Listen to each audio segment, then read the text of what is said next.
Christ est roi. Quand on chante un cantique comme ça, on ne chante plus notre cantique. Que Dieu vous bénisse. Christ est roi, c'est très bon.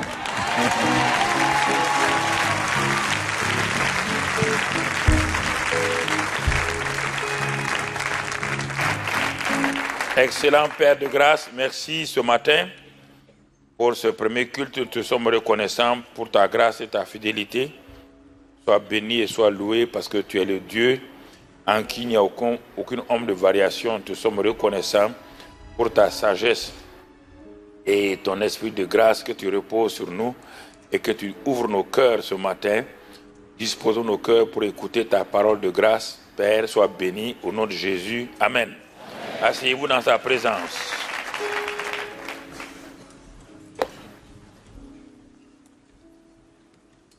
Nous allons donc terminer avec le quatrième élément ce matin, afin que nous soyons sur la même longueur d'onde.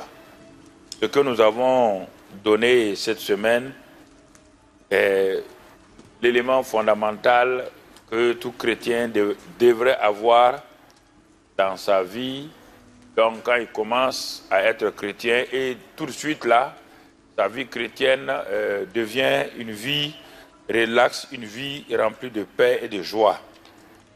Mais, vous savez, comme je l'ai dit, très souvent, nous rentrons dans la vie chrétienne à cause du fait que nous avons eu un incident quelque part, nous avons eu un problème. Et quand nous rentrons par là, on est préoccupé par ça seulement. On oublie que Dieu a eu un appât, l'appât de la guérison, l'appât de la délivrance, l'appât de la victoire pour nous avoir pour lui. Et nous oublions ça.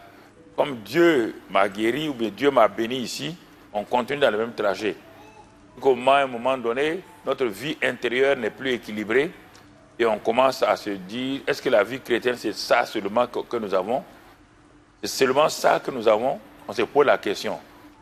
Alors c'est pourquoi, quand nous regardons bien la Bible, ce que nous avons vu depuis le premier soir, nous regardons attentivement, nous allons nous rendre compte que la vie chrétienne ressemble au mariage. Il y a le mariage et les activités du mariage. Et tu ne peux pas confondre les deux. Le mariage est une union. Le mariage est une union. Il y a les activités qui accompagnent le mariage, mais les activités du mariage ne sont pas le mariage. La vie chrétienne, c'est une union avec Christ. Et les activités que nous faisons accompagnent notre union. Les activités ne sont pas la vie chrétienne. L'Église a ses activités, ça accompagne les chrétiens à être corrects. On fait des séminaires, on fait des conférences, on fait des concerts, ça accompagne le chrétien.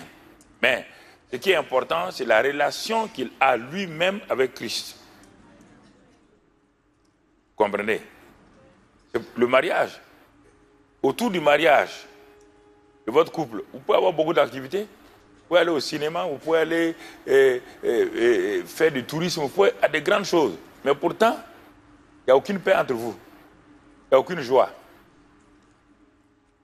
À ce moment-là, de l'extérieur, les gens disent, oh, c'est très bien, ils sont allés en villégiature, ils sont allés dans tel grand hôtel. Oui, c'est très bien. Même dans la chambre d'hôtel où ils sont là, en plein milieu de l'île du paradis, et ils sont dans l'enfer. Ne confondons pas l'élément central, le noyau central, qui est une relation, une vie avec les activités qui sont autour de ça. La vie chrétienne d'abord, c'est Christ. Et maintenant, autour de ça, gravitent des choses qui me permettent d'avancer et de progresser. Alors c'est pourquoi nous avons vu voir Christ tel qu'il est, le voir tel qu'il est l'élément essentiel qui nous permet d'être un chrétien qui porte du fruit. Et c'est parce que nous sommes un sarment sur le cep que la vie du cep entre dans le sarment. Cette union-là, la vie chrétienne, c'est le sarment et le cep. C'est le mariage, l'union entre un homme et une femme. Alors quand nous comprenons ça très bien, Alors nous allons entretenir le cep. Nous allons arroser, nous allons tailler, nous allons faire beaucoup de choses. Ça, c'est des activités qui permettent à cette vie en nous de s'épanouir correctement, de façon équilibrée et de porter du fruit et à la fin. Nous avons vu donc les 3 étapes de la croissance chrétienne, les 3 étapes de la croissance chrétienne que sont la petite enfance avec l'adolescence, et ensuite nous avons vu les jeunes gens, et ensuite les pères.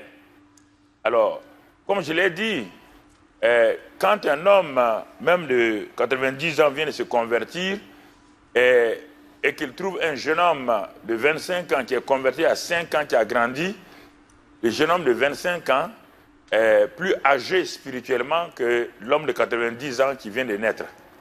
L'homme de 90 ans, sûrement avec sa maturité naturelle, sa compréhension des choses et son sérieux, puisqu'il s'est converti à 90 ans, peut rattraper le jeune homme. Ça, c'est une affaire où Dieu peut, dans sa grâce, accélérer cette vie-là. Ce qu'on appelle, cette accélération n'est pas pour avoir, mais c'est parce que le gars, il a déjà une expérience de la vie. Il ne va plus se laisser tromper par les choses.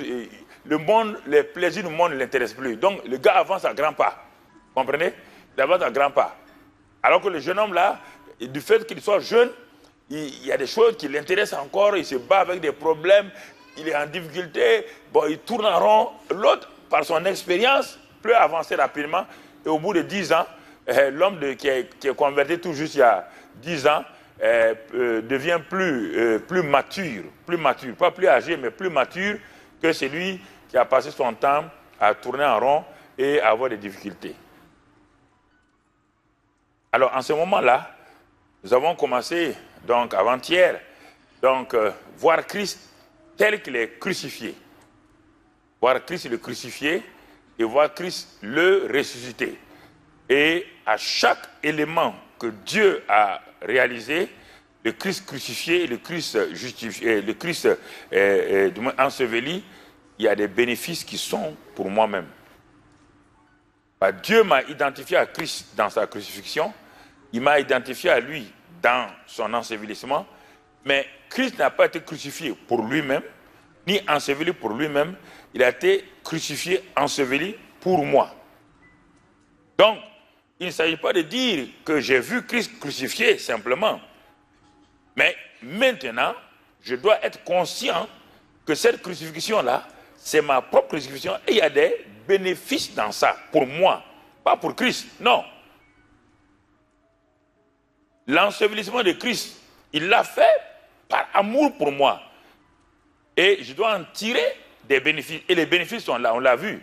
La crucifixion, réconciliation de Dieu avec la terre, réconciliation des Juifs avec les païens, réconciliation des hommes entre eux, de façon verticale, et la victoire sur la mort, le péché, la malédiction. Donc ça, c'est la crucifixion, apporter cela. Mon vieil homme a été détruit. La vieille nature, héritée d'Adam, a été détruite. Et maintenant, comme cela s'est passé, Dieu me dit, mon fils, par l'ensevelissement, je vais aller chercher. Parce que je vais aller fermer l'enfer pour toi. L'enfer qui a été ouvert, où toute personne qui ne connaît pas Dieu va aller là-bas, il est allé et il est parti retirer les clés de la mort et du séjour des morts. Et toi qui as cru, l'enfer est fermé pour toi. Tu n'as plus accès à ça, c'est fini. C'est lui qui tient la clé. Quand il ouvre, personne ne peut fermer. Quand il ferme, il a fermé l'enfer pour toi. Tu donnes la clé maintenant pour aller de l'autre côté. À moins que tu choisisses toi-même volontairement d'aller. Là, tu es libre. Hein? Là, tu es libre.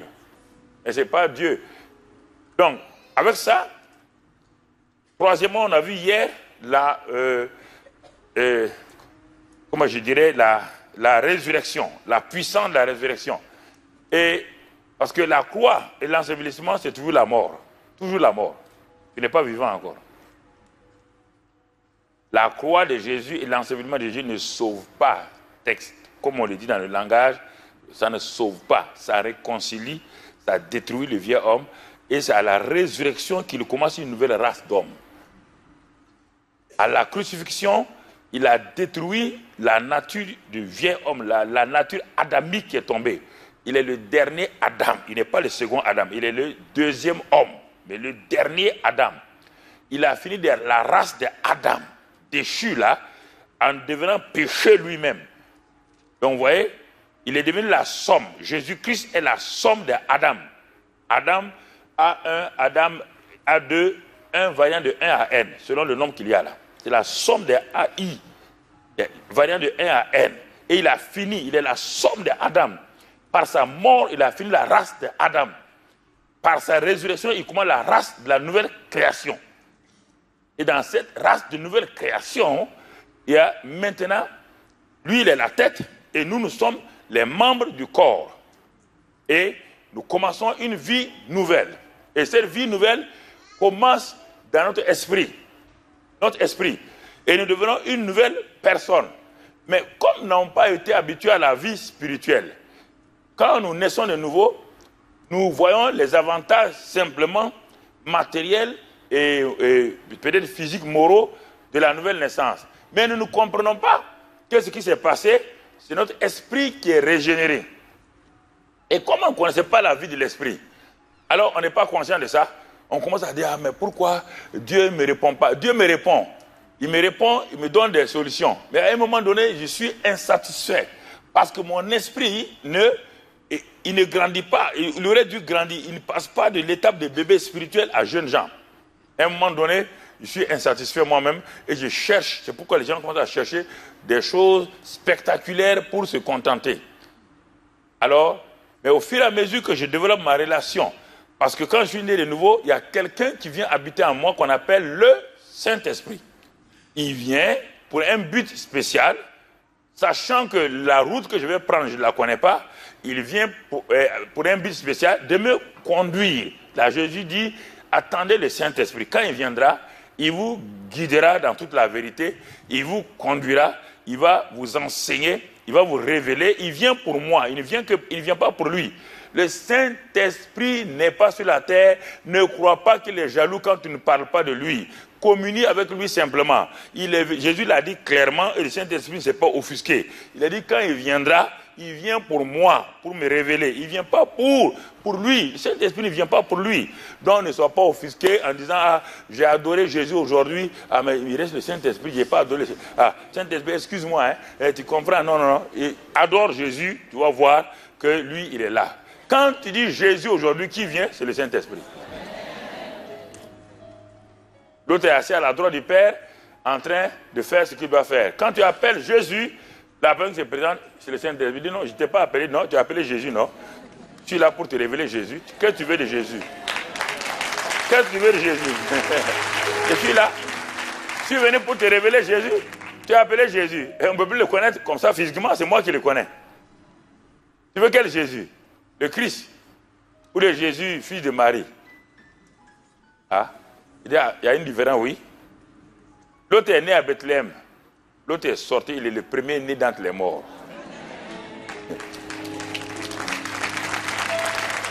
Il est le premier né d'entre les... Et il a commencé la nouvelle race des hommes. La nouvelle espèce humaine. C'est ça qu'il a commencé. Et c'est pourquoi les démons et Satan le regardent. C'est pourquoi ses disciples même le regardent. Mais c'est qui? Il ressemble à notre maître la mer. Oui, il dit c'est bien moi. Ceux qui ont dormi avec lui, mangé avec lui, le regardent. On dit, mais on dirait c'est un étranger. Il dit non, c'est bien moi, Jésus. Il dit, mais pourquoi on ne te reconnaît pas? Il dit, parce que maintenant, j'ai quitté ce monde physique, matériel là, je suis dans le monde de l'esprit, vous comprenez? Bien que j'ai un corps là, ce corps là n'est plus un corps soumis là. Regardez-moi, il marche, il traverse le mur. Ah, il ressemble à un génie. Il ressemble à un fantôme. Non, c'est le corps glorifié. La matière, l'espace et le temps n'ont plus le pouvoir sur lui. Comprenez? L'espace, le temps n'ont plus le pouvoir sur lui. C'est la vie chrétienne que nous menons là, elle est en deçà de ce que Dieu veut qu'on mène. En deçà. Parce que nous avons peur. Nous avons peur d'aller. Parce que Satan est rusé. Satan a mis beaucoup de choses dans ce monde-là pour que les chrétiens, dès qu'ils vont là-bas, on va les... Il a fait venir le New Age. Avec beaucoup de choses qui ressemblent au christianisme. Il a fait sortir des clubs partout. Il a dévancé les chrétiens sur le terrain. Pour faire quoi? Pour limiter les chrétiens. Dès qu'un chrétien arrive là, attention, c'est le nouvel âge. Hein. Son enseignement maintenant, c'est le nouvel âge. Son enseignement, c'est la sorcellerie. Son enseignement, c'est ça. Satan est rusé. C'est rusé. Paul dit qu'il est parti au 3e ciel. Mais, écoute, bon, je ne dis pas ça, c'est une exception. Pour beaucoup d'entre vous, jeunes, vous ne pouvez pas comprendre. On ne peut pas être chrétien, rempli du Saint-Esprit, sans voir le ciel. Puisque nous sommes assis dans les lieux célestes. Les lieux célestes, ce n'est pas le ciel lui-même. C'est cette atmosphère dans laquelle nous régnons. Jésus est assis à la droite du Père. Nous sommes assis en lui là-bas. Notre corps est là. Mais nous sommes dans un autre monde. Nous sommes nés dans ce monde physique-là.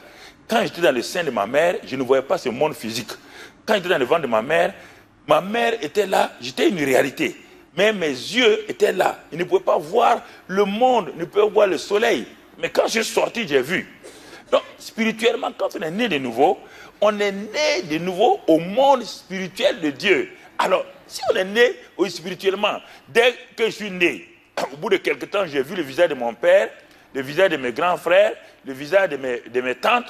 Mais quand on est né de nouveau et qu'on ne voit pas Dieu, qu'on ne voit pas les anges, c'est anormal. Attendez, c'est anormal.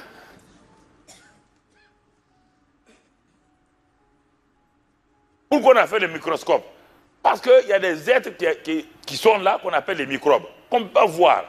L'homme a dit, mais si on avait un appareil qui va au-delà, qui amplifie la vision de l'homme, ou bien qui amplifie ces choses-là, on peut voir les microbes. Il a inventé le microscope. Dès qu'on met ça, on voit tous ces virus-là, on voit les microbes. Quand on dit ça, c'est normal pour tout le monde. Mais quand on dit maintenant, quelqu'un est né de nouveau, le Saint-Esprit en lui, et il voit des choses. On dit, attention, hein, est-ce qu'il n'est pas... Non. Au temps d'Élysée, le gars est assis chez lui, il est en train de manger sa soupe, et le roi de Syrie est en train de concocter une guerre. Il est assis mangeant sa soupe, il n'est pas en train de prier. Brusquement, Dieu ouvre ses yeux. Il entend textuellement ce que le roi de Syrie dit dans son bureau. Et il dit au roi d'Israël, fais attention, le roi de Syrie est en train de monter une guerre contre toi là-bas. Le gars va, c'est comme ça. Mais si l'église de Christ n'a pas ça, comment on va aller? Le monde spirituel autour de nous, la sorcellerie augmente partout. Les clubs historiques montent partout. Si vous voyez le monde actuellement, où l'homme qui doit diriger le monde, ils sont déjà presque avec lui. Vous ne comprenez pas. Ils sont déjà presque avec lui. Vous serez surpris de voir cet homme-là sortir faire de ces miracles extraordinaires. Et ceux qui ne sont pas basés sur Christ vont aller. On dit, mais il y a un gars qui fait des miracles plus que le pasteur. Et ça va séduire beaucoup de gens, vont partir.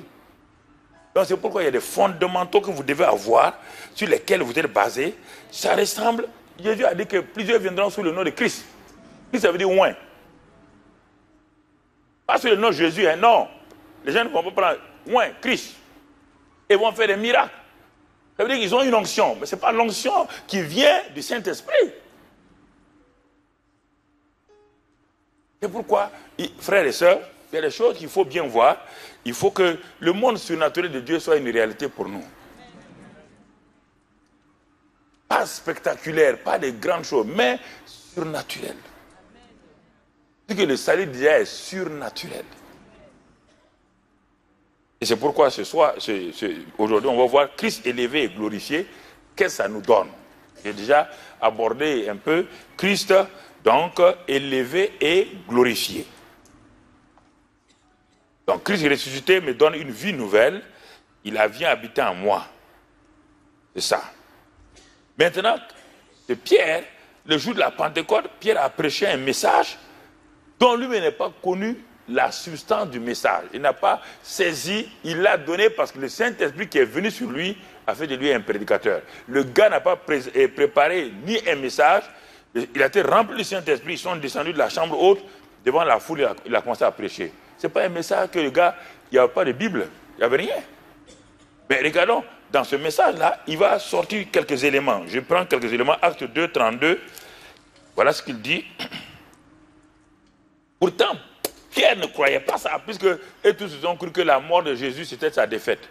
Il ne croyait pas sa résurrection. Mais pourquoi le gars, il nous dit ça maintenant? Acte 2, 32, il est écrit, c'est ce Jésus que Dieu a ressuscité. Nous en sommes tous témoins. Et élevé par la droite de Dieu, il a reçu du Père le Saint-Esprit qui avait été promis et il l'a répandu comme vous le voyez et l'entendez. C'est-à-dire que le Saint-Esprit ne peut pas venir quelque part sans qu'on voit, sans qu'on entend. C'est-à-dire que le Saint-Esprit ne vient pas comme ça, de façon discrète. Non, non, non. Quand il vient, on sait qu'il est là. Quand il manifeste, on sait que c'est lui qui est là. On ne peut pas. Regardez quelque chose. C'est le Saint-Esprit qui a ressuscité Christ. Il s'appelle la puissance de la résurrection. L'esprit de résurrection. C'est lui qui a ressuscité Christ d'entre les morts. C'est lui qui est parti le ressusciter. Et c'est lui qui a élevé Jésus devant ses disciples. Jésus n'a pas été enlevé comme Enoch ou bien comme Élie. Jésus a été élevé. Ça veut dire que ça a été fait graduellement. Les disciples étaient arrêtés. Le gars commençait à partir, à monter. Il le regardait jusqu'à ce qu'il disparaisse dans les nuées. Ça, c'est le rôle du Saint-Esprit. Mais regardez maintenant, quand il a été élevé, quand il a été glorifié, les choses vont changer. Maintenant, c'est lui qui envoie le Saint-Esprit. Chacun a fait son travail. Le Saint-Esprit l'a ressuscité, l'a élevé. Quand il est entré dans sa position de gloire, quand il a été assis, glorifié, c'est lui qui maintenant reçoit du Père le Saint-Esprit et il le répand. Il le répand. Et dès que le Saint-Esprit est répandu, une nouvelle ère vient de commencer pour l'Église de Christ, pour les chrétiens. Et depuis ce moment-là, frère, toute personne qui ne tisse pas une relation profonde avec le Saint-Esprit a des problèmes. Alors si je m'arrête là ce matin, quelle est ta relation avec le Saint-Esprit? En dehors du baptême du Saint-Esprit, qui est la porte d'entrée dans le royaume de l'Esprit. Le baptême de l'Esprit, ce n'est que l'entrée. Mais tu es entré dans ce baptême, tu as été immergé, plongé, revêtu. C'est pourquoi? Parce que maintenant, tu deviens un élément qui va faire l'extension du royaume. Et c'est pourquoi, quand tu vois Jésus élevé et glorifié, automatiquement, la vie de l'Esprit va commencer et tu vas savoir pourquoi tu as été sauvé. On n'a même pas besoin de te le dire. Tu sauras pourquoi tu as été sauvé. Première chose, mon frère, ma soeur, parce que l'Esprit vient habiter en toi. Et l'Esprit va témoigner à ton esprit. 1 Corinthiens 6, on ne l'a pas donné, mais on va le lire. 1 Corinthiens 6. Quelque chose va se passer, regardons très bien. Alors, quand le Saint-Esprit vient, il est dit, verset 17, celui qui s'attache au Seigneur est avec lui un seul esprit. Premièrement, quand le Saint-Esprit vient, ton esprit et le Saint-Esprit sont un. Chapitre 7, 1 Corinthiens 6, verset 17 d'abord, 17. Celui qui s'attache au Seigneur est avec lui un seul esprit. Très bien. Verset 19. Et alors, ne savez-vous pas que votre corps est le temple du Saint-Esprit qui est en vous, que vous avez reçu de Dieu et que vous ne vous appartenez point à vous-même? Voici un autre manque de prise de conscience du chrétien. Dès qu'on est sauvé, mon frère, Dieu nous rappelle quelque chose que nous devons savoir. Il dit, premièrement, si tu sais que ton corps est le temple du Saint-Esprit qui est en toi et que tu as reçu de Dieu, et tu dois savoir autre chose, que tu ne t'appartiens point à toi-même. Verset 20, car vous avez été rachetés à un grand prix. Glorifiez donc Dieu dans votre corps et dans votre esprit qui appartiennent à Dieu. Arrêtons-nous là un temps, tout juste. Ah, mais moi je croyais que Dieu m'avait sauvé pour que je puisse faire ça. Non, non, Dieu dit non. Tu ne t'appartiens plus à toi-même. C'est pourquoi tu luttes. Quand on parle de la mort au monde, la mort à la convoitise des yeux, tu luttes avec ça. Si tu avais réalisé, si tu as pris conscience de ces deux versets-là, que tu ne t'appartiens plus à toi-même, et que le Saint-Esprit est en toi, et que tu as été racheté à un grand prix, que ton corps et ton esprit appartiennent à Dieu, tu n'as pas besoin de donner à Dieu ce qui lui appartient déjà. Pourquoi tu vas lutter? Je viens acheter chez toi, c'est pas moi, un cellulaire, un téléphone cellulaire. Tant qu'il est dans tes mains, ça t'appartient. Dès que je l'ai acheté, le téléphone devient quoi? Ma propriété. Est-ce que tu peux agir sur mon téléphone encore? Les gens disent, oh, je vais mourir à moi. Dieu dit, tu n'as pas besoin de mourir. Moi, je t'ai déjà tué. Ton vieux homme, je l'ai tué. Je l'ai tué il y a longtemps. Maintenant, je t'ai racheté à un grand prix.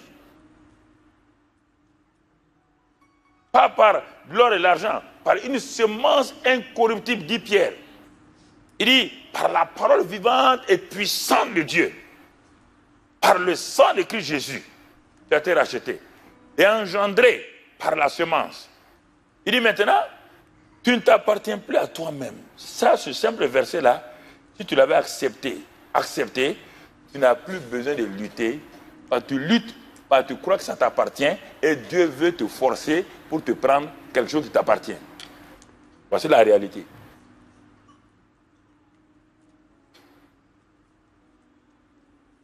Ah, mais ce que Dieu veut, on dirait qu'il veut faire la force là. Non, il t'a racheté. Le problème, c'est laisser maintenant entre les mains de Dieu ce que les gens ne veulent pas. Ils n'ont pas confiance. Ils n'ont pas confiance. Ils n'ont pas confiance que Dieu est capable de mener leur vie à bien.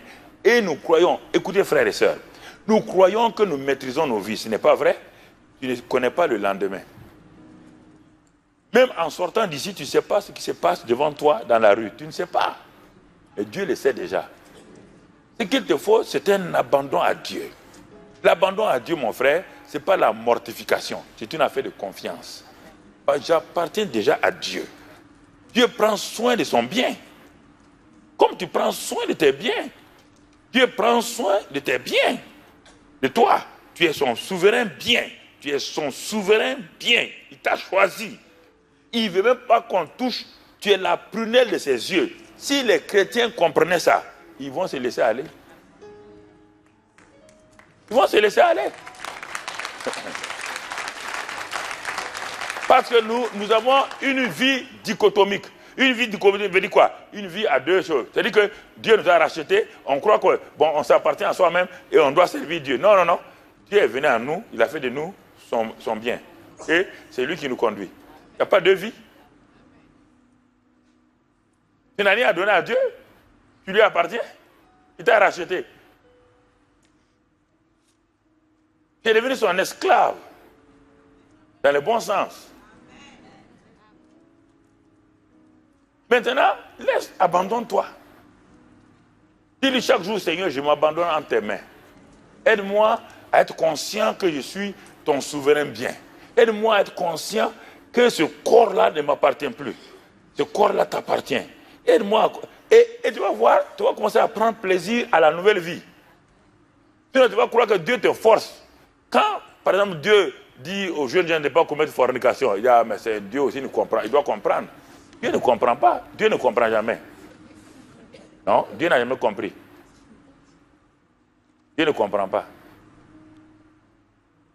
Parce que tu ne comprends pas que ton corps a été racheté. Et que ce corps-là, Dieu veut l'utiliser pour ton bien, pas pour lui. Écoutez, mon frère, que j'existe ou pas, ça ne fait rien à Dieu. Mais c'est par amour qu'il est venu me prendre. C'est ça que nous devons comprendre. C'est par amour qu'il m'a choisi. Il m'a choisi librement, souverainement. Il m'aime. Mais si moi je pense qu'un si grand Dieu est en train de me traumatiser, on dirait qu'il est contre moi, il ne m'aime pas, il me traumatise. Alors quelque chose ne va pas. Pourquoi un si grand Dieu va s'intéresser à toi, te traumatiser pour quel but? Quel est l'intérêt pour que Dieu me traumatise ou Dieu me crée? Quel est son intérêt? Quel est son intérêt? Quel est son intérêt? Déjà, je suis un citoyen de mon pays. Déjà, même les voisins ne me regardent pas. Un Dieu grand comme ça vient s'intéresser à moi. Il dit, il me traumatise. Ah, nous ne comprenons pas. C'est-à-dire que nous croyons que nous sommes devenus chrétiens, maintenant on est libre. Bon, on demande ça à Dieu si on veut aller là ou non. Dieu te dit, ce n'est pas parce que Dieu te force. Si tu comprends l'amour de Dieu, ça devient facile. Il va te donner des choses auxquelles tu ne penses même pas. Il va te donner les choses auxquelles tu ne penses pas. Ce que toi tu veux là, lui il en a de meilleurs. Il y en a de meilleurs. Les choses de Dieu sont meilleures à ce que nous avons. C'est ça le Saint-Esprit est venu faire. Il t'a donné le don le meilleur. C'est le Saint-Esprit, qui est un don, sa personne. Et il t'a donné ça pourquoi? Maintenant, tu dois savoir pourquoi il t'a racheté, pourquoi, quel est le but de tout ça. Première chose, acte 1, verset 8, que tu connais bien. Acte 1, verset 8. dit, vous recevrez une puissance, le Saint-Esprit survenant sur vous, et vous serez mes témoins. J'ai été sauvé par Dieu, sauvé pour être témoin de Jésus-Christ sur cette terre-là. Témoin de Jésus-Christ. Témoin. Un témoin, c'est quelqu'un qui a vu quelque chose, qui a entendu, qui a assisté et qui connaît la personne qui peut être. Et quand un témoin va au tribunal, le tribunal l'écoute avec attention. Tout le monde l'écoute. Parce qu'il va dire là, il peut dénouer la situation. Tout de suite, en 5 minutes. 5 minutes. Parce qu'il y a un homme qu'on a tué, on cherche, on accuse chacun, on a attrapé des innocents, on amène des innocents, on veut les accuser, et vous voyez le président du tribunal est en train, et le procureur est en train de dire des choses, il affirme, oui, voilà, on a eu des preuves, il y a eu tel couteau, tel... Mais tout le monde parle. Et voici un monsieur qui vient tranquillement, il dit, est-ce que je peux être un témoin? On dit, mais pourquoi? Le jugement, non. Il dit, j'ai assisté et je sais qui a tué cette personne. Les choses vont changer. On dit, ah bon? Pourquoi? J'étais là. Quand on le tuait, j'étais derrière. Vous voyez telle chose qui était là. Vos enquêteurs ont vu tel objet. J'étais assis là-bas, accroupi, et j'ai regardé la chose en live. Voilà ce qu'on a utilisé. Ce que vous dites le couteau là, ce n'est pas ce couteau. Voilà ce qu'on a utilisé. Le couteau a été jeté pour semer la confusion. Voilà l'arme. Allez-y dans tel endroit, vous trouverez l'arme avec laquelle on l'a tué. Faites ceci, faites cela. Et en 5 minutes, le procureur, tout le monde s'était, parce que personne n'a pris quelque chose à dire. Le témoin, c'est ça. Dieu dit, il vous a appelé pour être témoin de Christ. Témoin de ce que Paul dit. Il dit au roi Agrippa, Dieu m'a sauvé et il m'a établi pour être témoin des choses que Dieu a dit donc à Ananias, des choses que je verrai, des choses que j'entendrai. Témoin.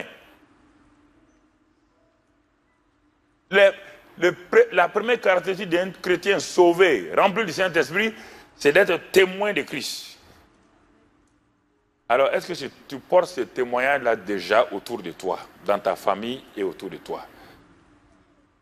Si tu vois Christ glorifié, élevé et glorifié, tu deviens un témoin parce que cette élévation et cette présence du Saint-Esprit en toi te porte à parler aux gens. Tu deviens un témoin. Un témoin. Ce n'est pas fini? Témoin. Deuxième chose, Matthieu 28, verset 19-20. Et ce témoin-là, qu'est-ce qu'il va faire? Ce témoin, il dit, allez, si vous êtes un témoin, allez, faites de toutes les nations, on ne parle pas des pays, nation ici, pas pays. Parce qu'aujourd'hui, dans les paroles politiques et juridiques, on dit, nation veut dire ethnos, les ethnies. C'est-à-dire, allez et faites de toutes les ethnies des disciples, les baptisant au nom du Père, du Fils et du Saint-Esprit, et enseignez-leur à observer ce que je vous ai prescrit. Donc, première chose, je suis témoin de Christ. Ce que j'ai vu, je peux le raconter. Mais je ne m'arrête pas à ce niveau. J'ai vu Je peux témoigner que Christ est réel, que Christ est vivant, qu'il est mort, il est ressuscité, tout, je peux témoigner. Maintenant, on me dit, comme tu es un témoin, il te dit, va maintenant, dis à tes voisins, aux ethnies, aux ethnos qui sont autour de toi, aux ethnos, dis-leur ce que tu as entendu. Et fais d'eux des disciples. Amène-les à être sous la discipline de ton maître duquel tu témoignes. Et enseigne-leur. Deuxième élément, quand le Saint-Esprit vient, il fait de toi un témoin et il te donne d'aller faire de ceux qui sont autour de toi des disciples en les enseignant. On ne parle pas ici de pasteurs, on ne parle pas d'apôtres ni de prophètes. On parle de toi et moi.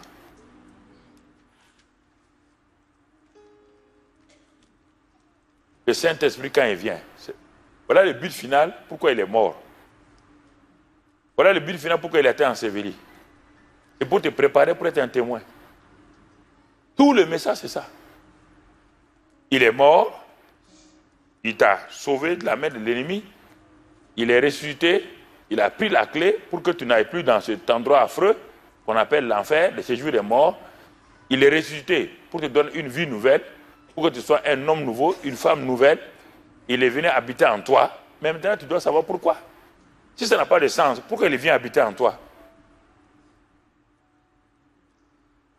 Pourquoi on te recrute dans une armée? On t'a recruté dans l'armée et on t'a formé et tout. C'est pas fini, on ne va pas te lâcher. C'est pour aller sur le terrain. On t'a recruté dans une entreprise, on t'a formé.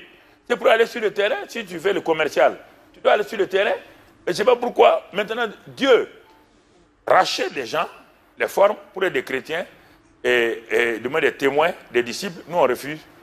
On veut se rassembler pour chanter, danser. Dieu ne nous a pas appelés pour ça. Mais attendez, vous allez comprendre. Vous allez comprendre quelque chose tout à l'heure. Il y a des choses, si nous ne comprenons pas, nous ne voyons pas quelle est son l'importance. Troisième chose, Marc 16. Donc, témoin, ensuite faiseur de disciples. C'est ça que je suis. Troisième chose, Marc 16, verset 15.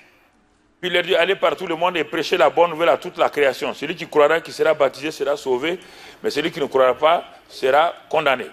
Verset 17. Voici les miracles qui accompagneront ceux qui auront cru.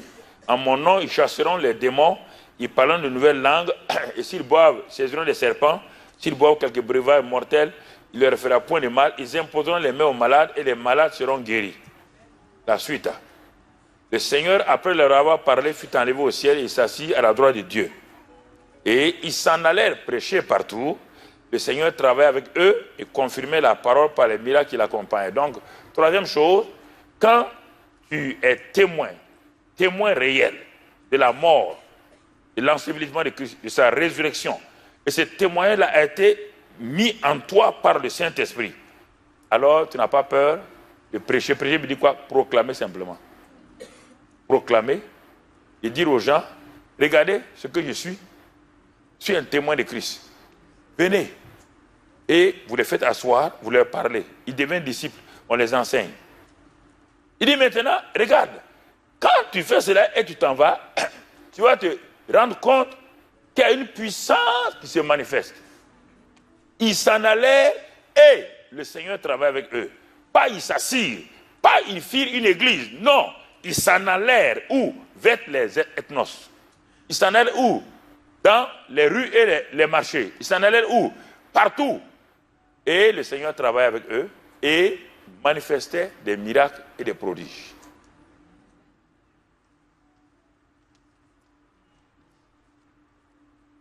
C'est ça. Mon cher frère, cher enfant de Dieu, es-tu témoin? Es-tu témoin? Est-ce que tu as fait des ethnos, des disciples que tu as pu enseigner? Est-ce qu'en allant, tu as vécu la vie du surnaturel qui est là?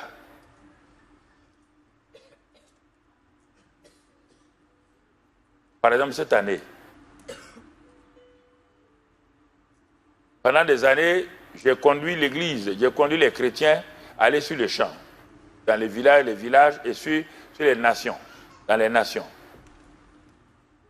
Ce qui fait que cette année, on a amené 10 ans de la mission, on a amené tous nos missionnaires.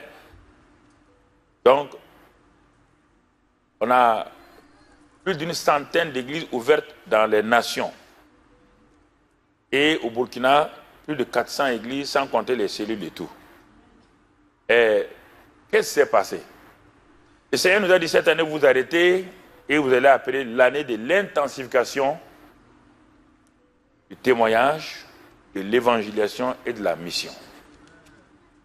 Il dit, c'est pourquoi que j'ai installé l'église. Ce n'est pas tout ce que vous faites là. Si vous n'atteignez pas ça, témoigner, évangéliser, faire la mission, vous êtes à côté de la chose. Alors, actuellement, avant que je vienne, les femmes, les enfants, les jeunes sont dans les provinces. Ils m'envoient des choses, des miracles. Les femmes, des miracles et des miracles. Pourquoi? Il dit, mais c'est si facile. Les jeunes gens, les adolescents sont en train de sortir. Les musiciens, les groupes musicaux sont sur le terrain. Les techniciens, personne n'est épargné. Donc, on a formé, sortez de vos cocons et allez sur le terrain. Pour savoir, non, attendez, non, pour que vous sachiez, je vais vous encourager, mais pour que vous sachiez si le Seigneur est réel ou pas. Pour que vous sachiez. Toi, tu dois goûter à la bonté de Dieu, tu dois goûter à la réalité de Dieu. Ton témoignage, ton expérience, personne ne va te dire encore, Jésus est comme ça, il est comme ça. Moi-même, je l'ai goûté. Quand la Samaritaine, celle que à qui Jésus a témoigné de l'amour du Père, quand elle a déposé sa cruche, elle est entrée en Samarie pour parler, elle est partie témoigner aux Samaritains. Écoutez bien, cette femme-là, de mauvaise vie, elle a reçu le premier témoin de Jésus. Elle est le deuxième témoin. Elle est partie, hors la ville, tout le monde la rejetait. Vous vous imaginez? Quand vous êtes en connexion avec Jésus, même les gens ne peuvent pas vous rejeter. Elle est partie. Elle a dit, seulement venez voir un homme qui m'a tout dit, ne serait-ce pas le Christ, le Messie? Les gens sont venus. Qu'est-ce qu'ils ont dit après? Ils ont dit à la femme, ce n'est pas à cause de ton témoignage seulement que nous sommes là. Nous-mêmes sommes venus, nous l'avons touché, nous l'avons vu, et maintenant, notre foi repose sur ce que nous avons expérimenté. Alors, mon frère, si tu ne pars pas, comment les gens vont expérimenter? Ils vont expérimenter quoi?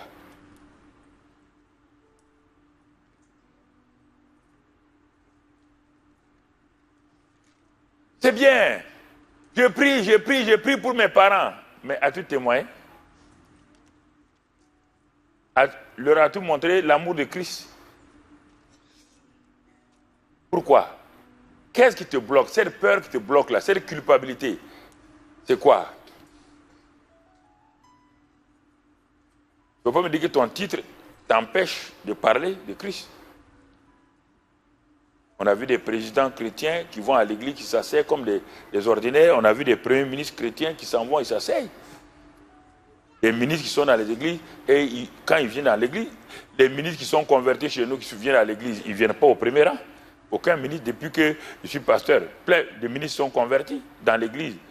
Les chefs d'état-major de l'armée, de l'argent, ils sont là, mais ils sont assis là. Je leur dis, personne ne vient devant.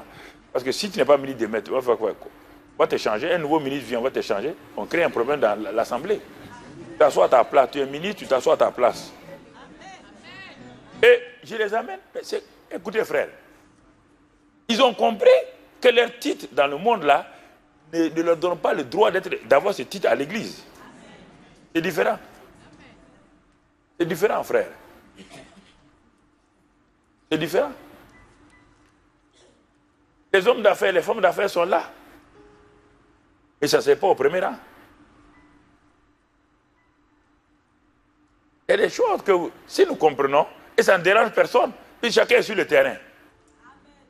Chacun étant sur le terrain, chacun est devenu témoin. Chacun, mais pourquoi tout ça? Quatrième chose, Éphésiens 3. Vous voyez ces 4 choses-là. Pourquoi? Quand tu vois Jésus glorifié, ces 4 choses-là commencent à prendre l'importance à tes yeux. Éphésiens 3, verset 8. Paul dit, à moi qui suis le moindre de tous les saints. Vous voyez bien, je suis le moindre de tous les saints. Je suis un apôtre de la 2e, 3e génération. Cette grâce a été accordée d'annoncer aux païens les richesses incompréhensibles de Christ. Et la suite, et de mettre en lumière quelle est la dispensation du mystère caché de tout temps en Dieu qui a créé toutes choses. Et enfin, afin que les dominations et les autorités dans les lieux célestes connaissent aujourd'hui par l'Église la sagesse infiniment variée de Dieu. Voilà la 4e grande chose que Dieu attend de son peuple des chrétiens. Je vous pose la question. Aujourd'hui, le monde, les groupes ésotériques ont montré leur sagesse. Tous les groupes, mauvais et bons, ont montré leur sagesse. Le monde attend maintenant l'Église.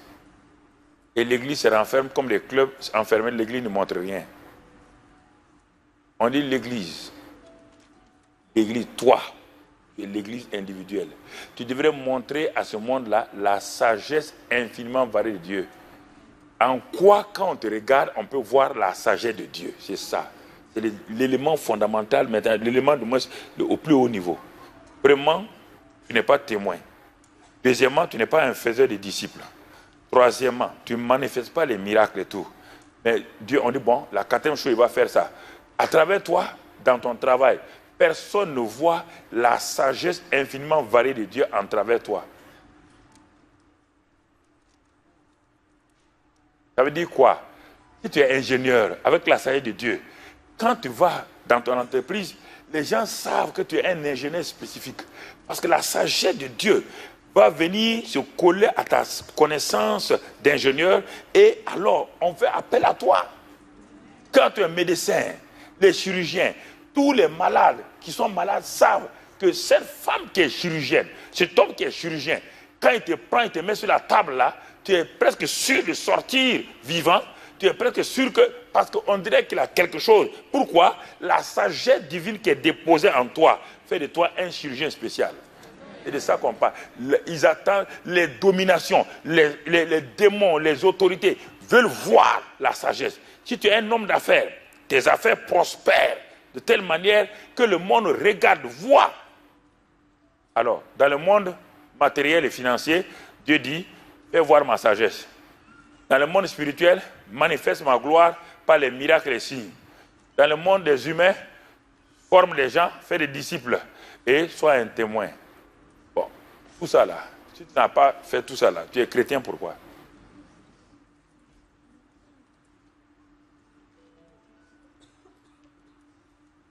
Ah, tu es chrétien pourquoi?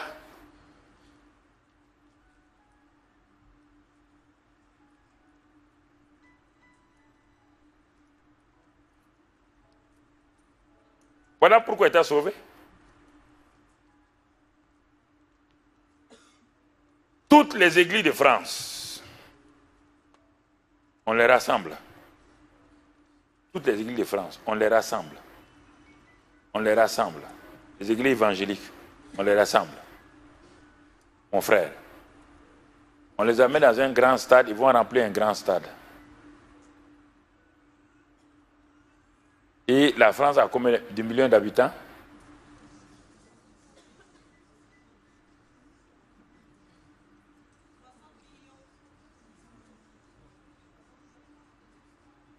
Votre nombre?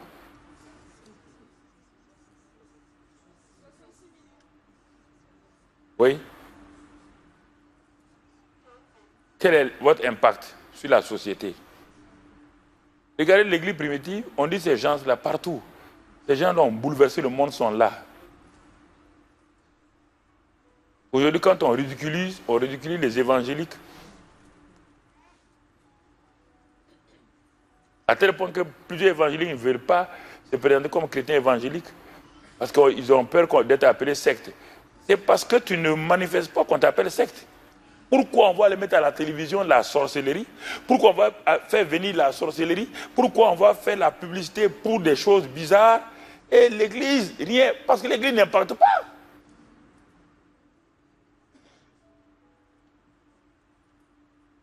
L'Église parle du péché, du péché, du péché, du péché, et ne donne pas la solution pour sortir du péché.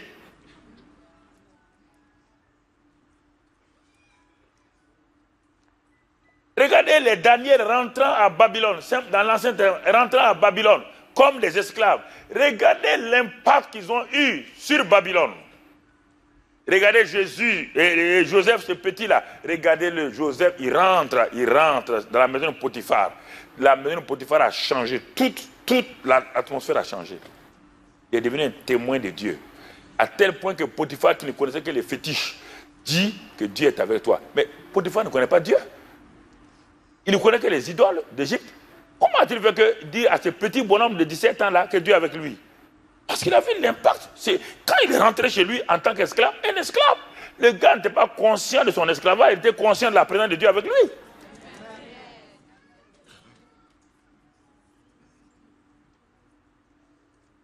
La présence de Dieu avec lui, c'est ce que j'ai compris quand je suis devenu chrétien.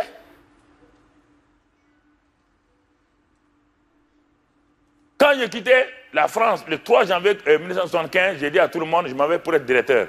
Les gens ont dit, mais non, il te faut 1 an de stage, ensuite on va te confirmer. J'ai dit, non, je m'en vais, je vais devenir directeur. Je suis arrivé le 5 août, j'ai vu le ministre, il est salué, tu es devenu directeur.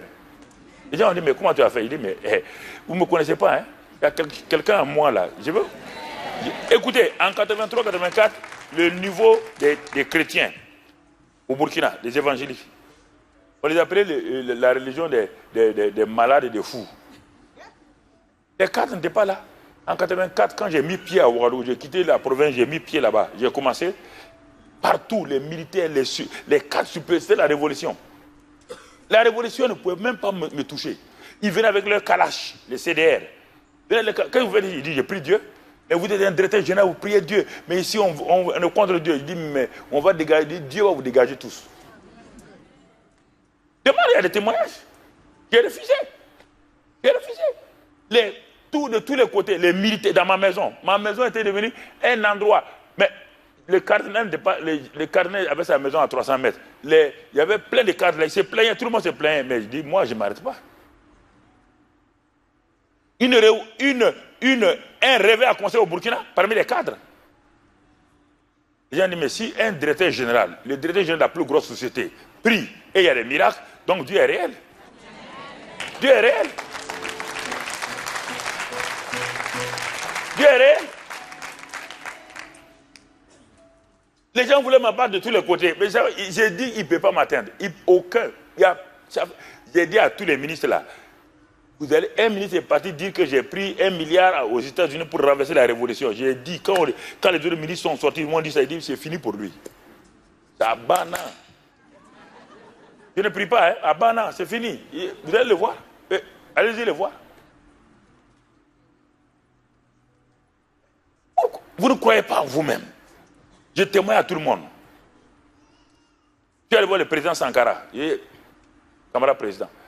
Il y a telle chose. J'étais avec des gens. Il y a telle chose dans votre vie. Il dit, ah bon? Il dit, mais comment? Il dit, on va se mettre à côté. Laisse les sécurités là. On se met là. On a prié pour lui. Répands-toi. Il a reçu. Il peut vous dire, plein. Dans les présidents de l'Afrique de l'Ouest, l'Afrique centrale. Pourquoi il y a quoi? Vous avez peur de quoi? Qui est derrière vous? Qui est avec vous? Ce n'est pas le Dieu puissant là. Mais pourquoi vous laissez tous ces groupes-là rentrent partout et recrutent des gens? Vous ne pouvez pas recruter des gens. Les groupes violents recrutent des gens. Les groupes ésotériques recrutent des gens. Et l'Église, la seule, nous sommes dans des mouvements migratoires. L'Église ne fait que la migration. L'Église de France là, c'est la migration. L'Église évangélique de France, c'est la migration. Où sont vos nouveaux convertis? Quand je ne parle pas ICC, bon, peut-être ce n'est pas enregistré, mais c'est pour ceux qui vont écouter. Où sont vos nouveaux convertis?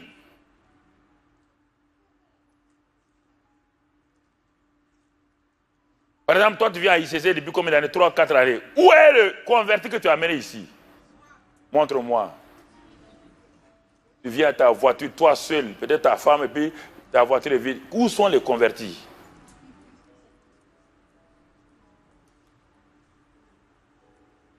Où sont-ils?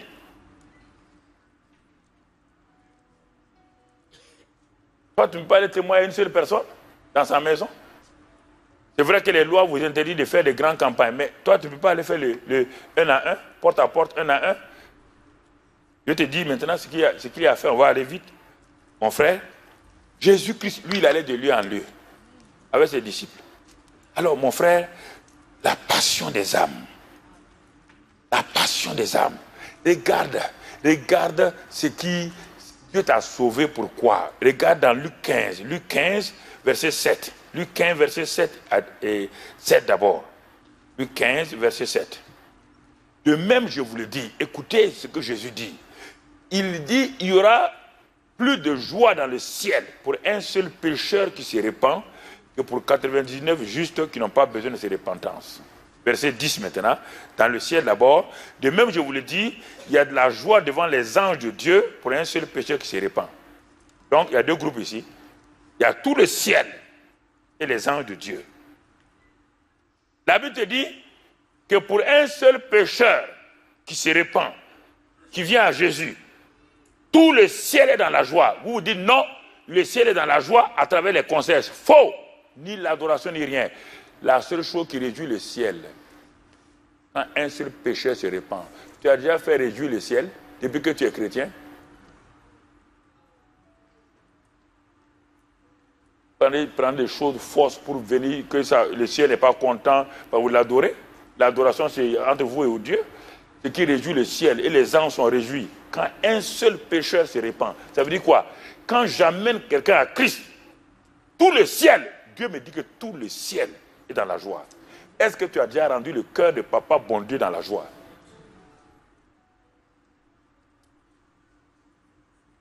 Dis-le.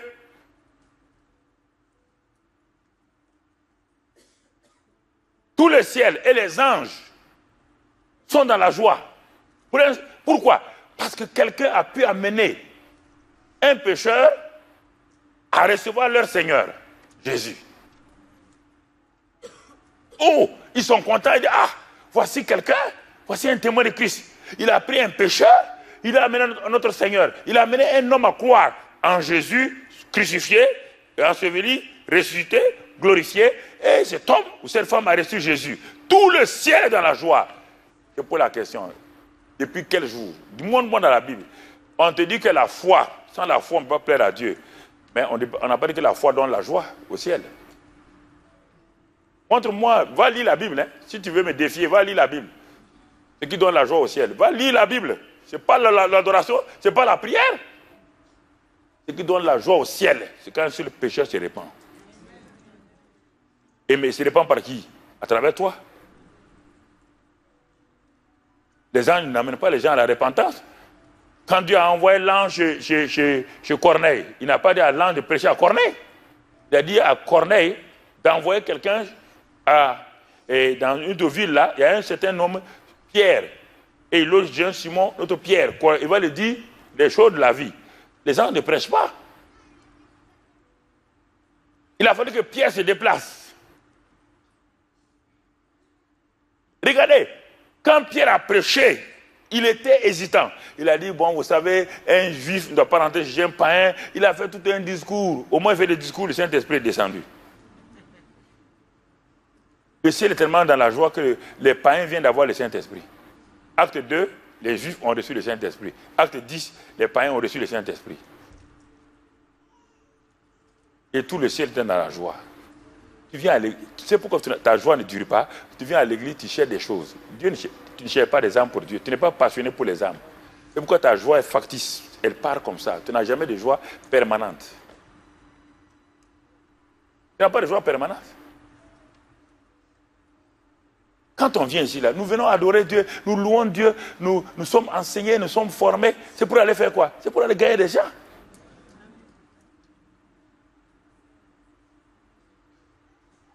Quand tu vas aller au ciel, qui va te... En dehors que Jésus dit, bonne arrivée, qui dans le ciel peut dire, c'est toi, ouais, Jésus, c'est cet homme-là qui m'a amené à Christ, à toi. C'est cette femme-là qui m'a amené.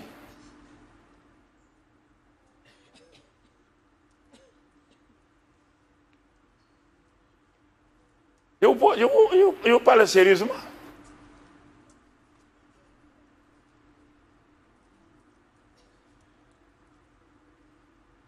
Et c'est pourquoi il a sauvé les disciples, il les a envoyés. C'est pourquoi il a sauvé Paul, c'est pour l'envoyer. Il n'a jamais sauvé quelqu'un pour que la personne aille prier. Il a sauvé les gens pour aller. Maintenant, quand tu pars, tu pries, tu jeûnes. Le jeûne de la prière accompagne quand tu pars. Le jeûne de la prière vont t'aider. Mais toi, tu dois rendre le ciel heureux. Dieu te dit, mon fils, ma fille, ce qui me rend heureux, quand tu m'amènes des gens à mon fils, quand les gens reçoivent mon fils, je suis heureux. Toi, tu dis non, Seigneur, je vais t'adorer. Dieu dit, je m'en fous. Ton adoration, c'est quoi? Je veux dire, moi j'adore Dieu, mais ce n'est pas ça qui rend Dieu heureux. C'est pas ce qui rend, on te dit ce qui rend le ciel heureux, dans la joie. C'est quand un pécheur se répand. Ce qui rend que les gens sont contents, quand un pécheur se répand. Toi, tu fais autre chose.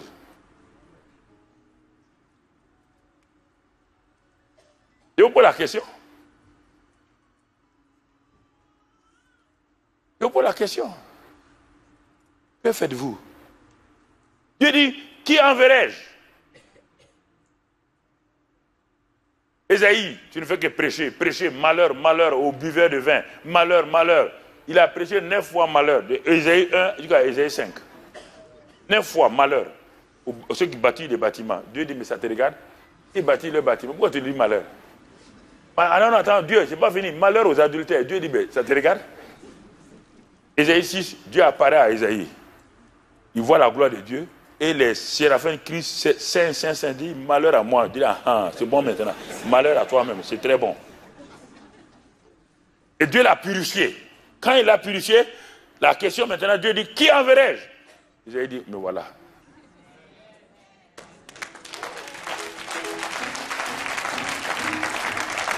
Chaque fois que Dieu nous purifie, Dieu nous sanctifie, c'est pour nous envoyer. Et on doit répondre.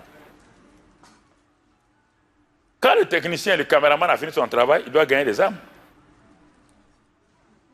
Quand le musicien, le batteur a fini son travail, le pionnier il a fini, il doit gagner des âmes. Le pasteur doit gagner des âmes.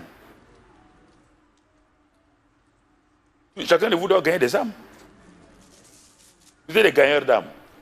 Vous êtes des producteurs de preuves. C'est ça. Producteurs de preuves. Bien-aimés frères. Il dit, mais comment les gens entendront-ils l'évangile? Romains 10, versets 13 à 15. Comment ils vont entendre l'évangile si personne ne va? Il dit, la moisson est grande, elle est mûre. La moisson, ce n'est pas ici. Vous êtes des moissonneurs. On dit que la moisson est grande. Un moissonneur doit moissonner. Un pêcheur doit aller à la rivière. Je ne comprends pas. Il n'y a pas de poisson dans l'église. Il n'y a pas de moisson ici. La moisson, c'est au dehors. Et les poissons, c'est au dehors à la rivière.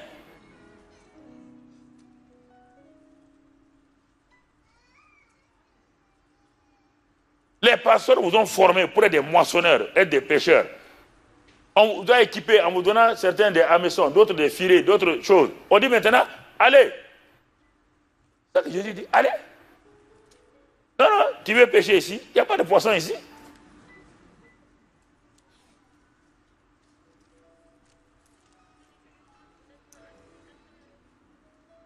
Et le courage.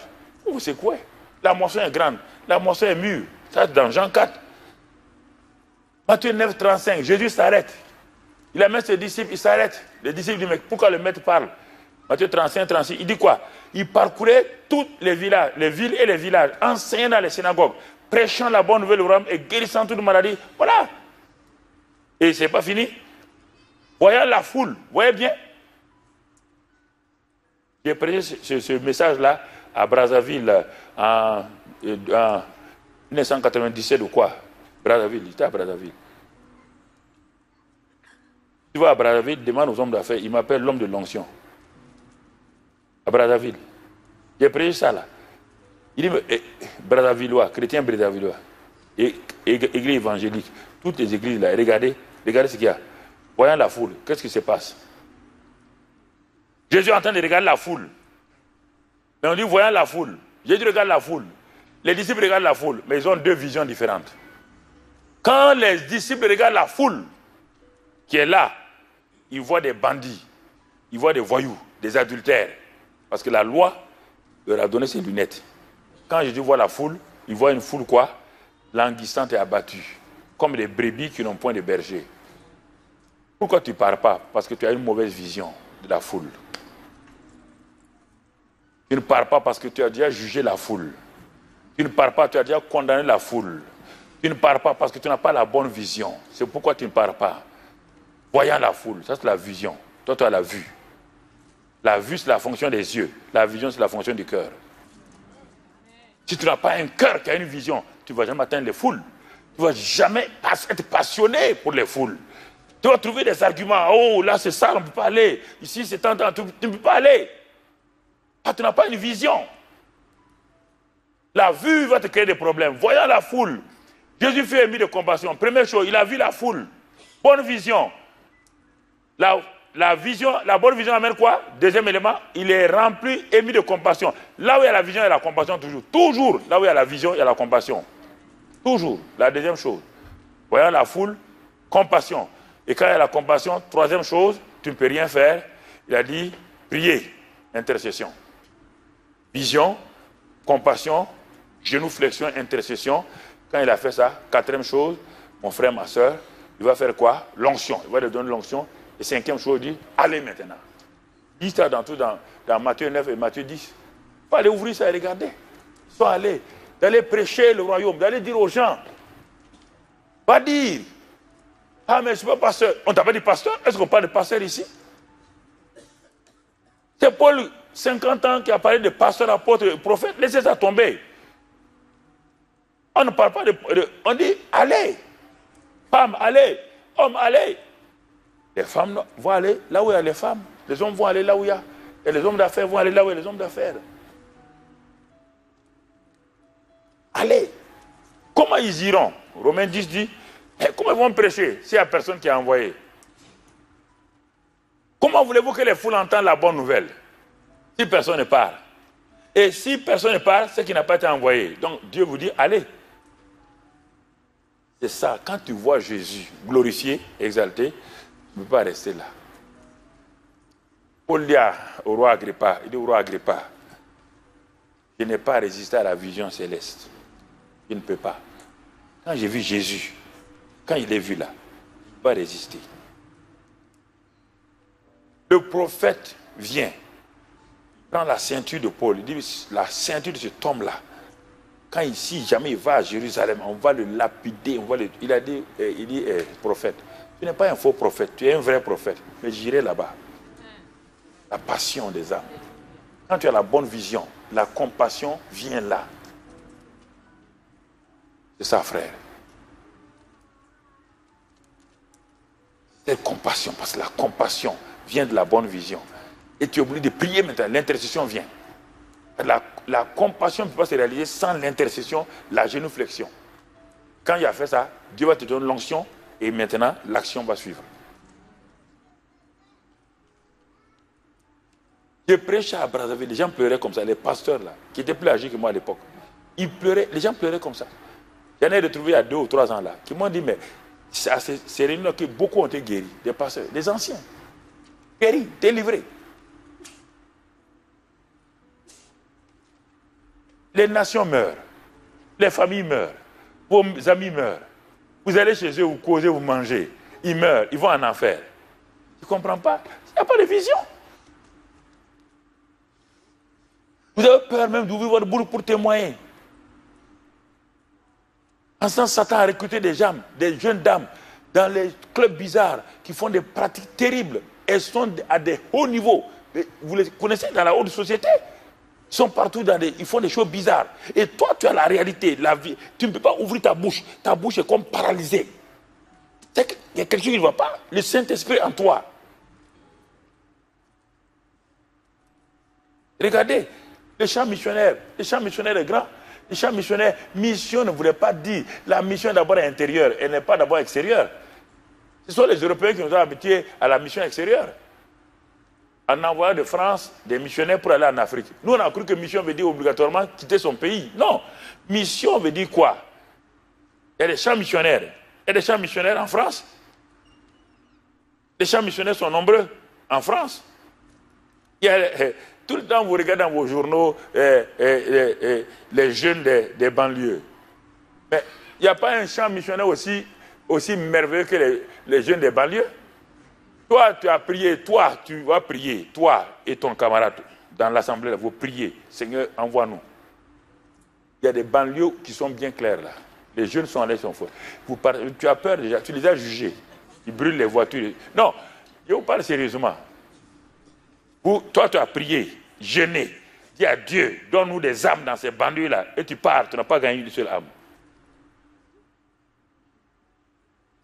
Mais la France a changé, non? Spirituellement. Elle a changé du point de vue technologie et tout. Est-ce qu'elle a changé? Les hommes ont changé?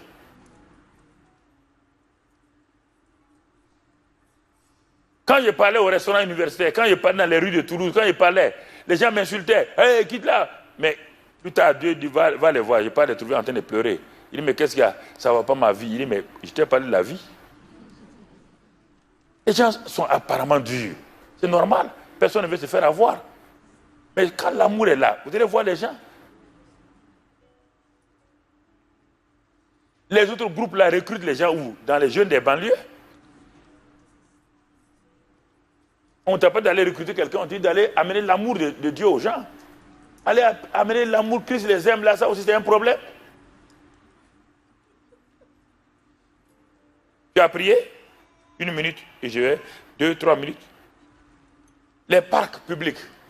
Pourquoi toi tu ne pries pas pour que les samedis, au lieu d'aller te promener, va et va, tu ne pries pas pour aller, Seigneur, envoie-moi dans un parc public avec ta copine, allez-y. Donne-nous les stratégies, les tactiques pour parler à des gens. Les gens sont assis au soleil, chez le soleil, sont assis sur les bancs. Va t'asseoir à côté.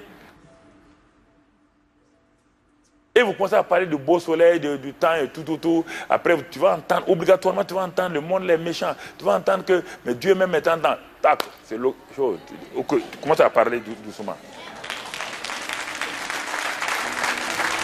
Attends. Mais Jésus était un stratège. Quand il a vu la Samaritaine là, il a dit, hey, femme adultère, viens ici. Il a dit ça. Il a dit non, donne-moi de l'eau, madame. Donnez-moi de l'eau. Oui ou non? Commence par les choses naturelles. Parle du beau temps et tout. Et le temps va venir. La femme dit, ah, je vois que tu es prophète. Hein? Ah bon. Maintenant, son intérêt s'est éveillé. Fais de telle manière, si le Saint-Esprit est en toi, fais de telle manière, va t'asseoir sur près de... On ne t'a pas d'amener tout le monde à l'église. Gagne les gens à Christ d'abord. Pourquoi tu es dans un HLM, et toi tu ne connais même pas, tu n'as pas saisi pour voir quels sont les gens qui sont là, les gens qui souffrent, tout. Et tu te mets, c'est un samedi, ou bien le dimanche après-midi, c'est femmes âgées qui viennent avec des choses chargées. Ah maman, on peut vous aider? C'est vrai, on dit, bon, chacun pour soi ici. Ça c'est faux. Ça c'est la philosophie qui vous a raconté, chacun pour soi. Une maman qui a des paquets, qui est en train de transporter, tu veux la soulager, elle va te dire non.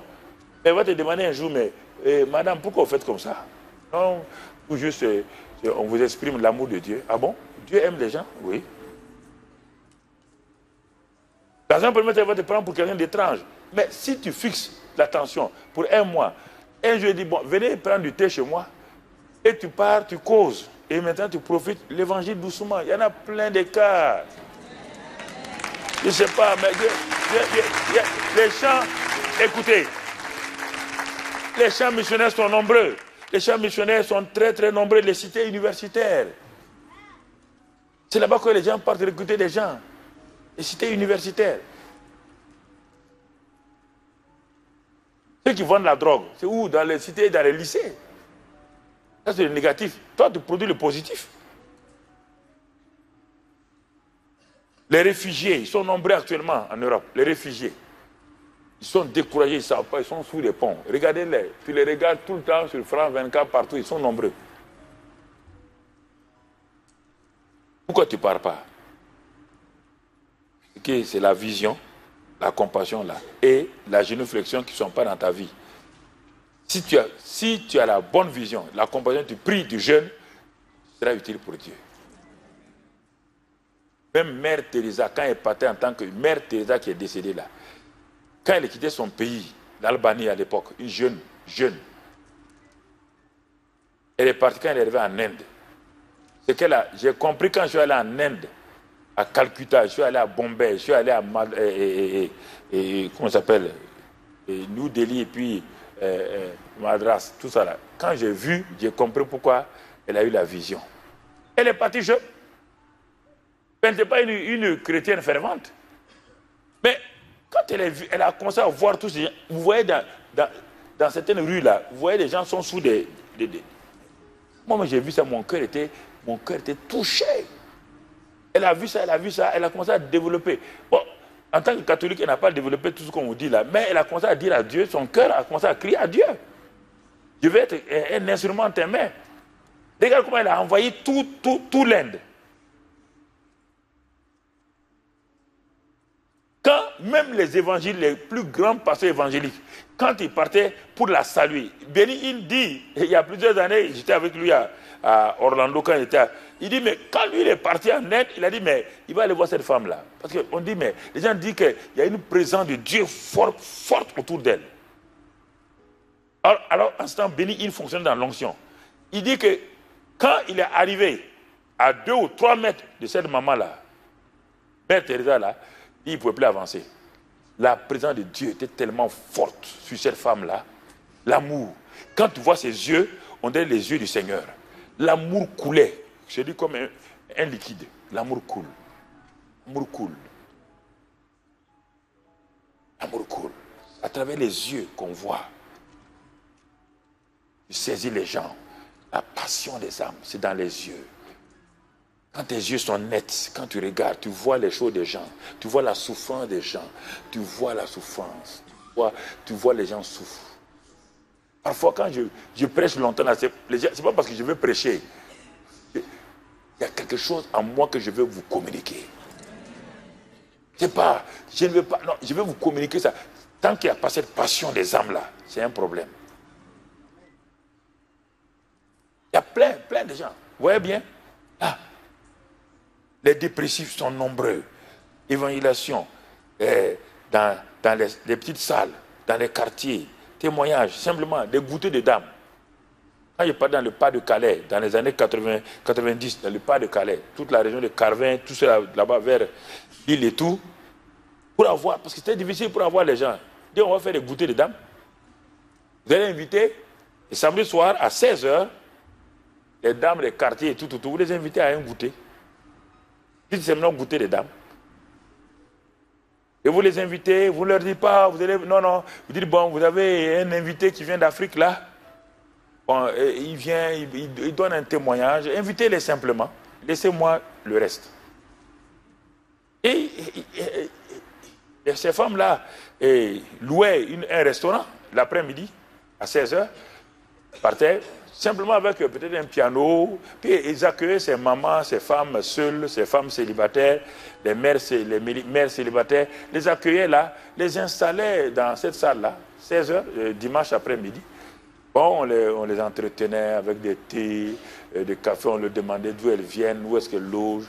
Bon, on s'intéresse à elles. Ah bon, vous vous intéressez à nous?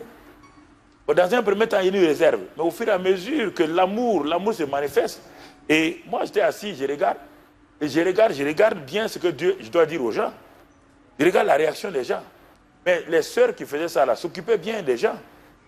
Et maintenant, quand le temps est arrivé, bon, mesdames, messieurs, certains des hommes venaient, nous allons introduire, bon, on ne disait pas l'orateur à l'époque, bon, un frère qui est venu pour vous témoigner de l'amour de Dieu. Mais en ce temps-là, je ne prêche pas ça. Je prêche ce que j'ai vécu. C'est ça, là, dans ma vie. Je leur communiquais à ces mamans, à ces femmes seules. Je vois cette femme-là qui venait de quitter l'hôpital avec des bandelettes autour de la tête de son enfant. Et j'ai dit aux gens de sortir, les inviter. Elle dit que non, elle est communiste, elle ne croit pas en Dieu. Et d'ailleurs, si Dieu existait, mais pourquoi on vient d'opérer son enfant dans les 2 oreilles et l'enfant risque d'être sourd? Les femmes l'ont accueilli doucement, ils l'ont amené. Quand j'ai commencé à parler, la femme était là, je voyais qu'elle se détendait. Et puis je vais prier pour les gens. Là, l'enfant a crié, a commencé à tirer les bandes là, dans sa main. Ils sont allés dans les toilettes, il y avait un docteur, ils sont allés voir. Tout le sang, tout était parti. L'enfant était guéri. Là-bas. Goûter des femmes, goûter des dames, goûter des dames. Les coffee bars, ça, on a développé tout ça, les coffee bars. Les jeunes vont, on loue, l'église loue pour les jeunes. Un samedi, ils s'en vont, un samedi par mois. Coffee bar, ils vont à la guitare, ils jouent des bons morceaux. On a invité des jeunes. Laissez-les venir avec ses cheveux non peignés. Faut pas les... Non. S'il vous plaît, n'allez pas aller porter des cravates pour venir ici. Laissez-les, ils vont venir à leur gym et puis ils marchent comme ça. Laissez-les venir, accueillez-les avec l'amour.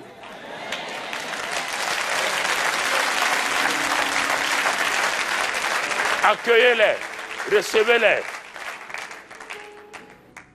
Quand ils vont changer, plus tard, vous allez voir comment ils vont devenir. Accueillez-les tels. Jésus les accueillait comme ça. Développez ça, frère. Je m'arrête là. Vous voyez, rallye pour les jeunes. Rallye pour les jeunes. Vous n'avez pas besoin d'attendre le pasteur. Vous donnez l'idée au pasteur. S'il voit que c'est bon, il dit, ah, très bien. Hein? Ah, vous voulez faire rallye des pasteurs? Oui, où? Là-bas. Il y a un stade de l'autre côté, rallye les jeunes. Vous voulez faire quoi exactement? Vous donnez vos idées. Ils voient, ah, c'est bien, mais allez-y, on va voir. Vous partez. Et c'est rallye des jeunes là. Mais ça peut être dans le sport, ça peut être dans beaucoup de choses. On ne peut pas évangéliser ici. Contourner les choses, puis gagner les gens. Simplement. Rencontre des leaders. Rencontre des leaders. Il y a des leaders ici, plein de leaders. Vous ne pouvez pas aller faire goûter des dames. Mais organisez des choses. Demandez au pasteur où il y a des gens. On a une salle au Hilton ou quelque part. On veut inviter des gens. Bon, pasteur, qu'est-ce que tu nous conseilles? On veut inviter des gens. Les gens ne viennent pas à l'église et ils ne veulent pas venir à l'église. Bon, on veut vous inviter. Bon, est-ce que vous pouvez venir parler un peu de leadership? Parce que dans ça, votre pasteur est très bon. Venez parler de quelques 30 minutes. Et vous les invitez, ces gars-là, ils sont assis, guindés comme ça. Mais laissez-les. Ah bon, les chrétiens parlent de leadership? Oui, oui. Ah, on croyait qu'ils parlaient Alléluia. Non, non, ils parlent de leadership. Mais quand il a fini, il dit, messieurs, dames, nous vous remercions tant, et puis tout. Vous savez, nous prions pour les gens. Il n'y a pas quelqu'un qui refuse la prière. Nous prions pour les gens. Au deuxième chose d'affaires, projet d'affaires, vous allez voir qu'ils vont s'intéresser. Il y a tellement d'opportunités. Prions. Seigneur, que ta grâce soit sur ton peuple. Que tu les bénisses puissamment, que toi-même tu les renouvelles. Ce merveilleux peuple qui est là, et nous croyons que c'est un peuple qui a compris et qui va par la grâce de Dieu aller de l'avant, parce qu'ils ont des potentialités en eux, tellement de choses que tu as faites pour eux. Donne-leur de réjouir ton cœur de Père, donne-leur de rendre le ciel heureux, de rendre les anges dans la joie. Merci pour tes bienfaits dans leur vie, Père, au nom de Christ Jésus. Amen. Que le Seigneur vous bénisse abondamment.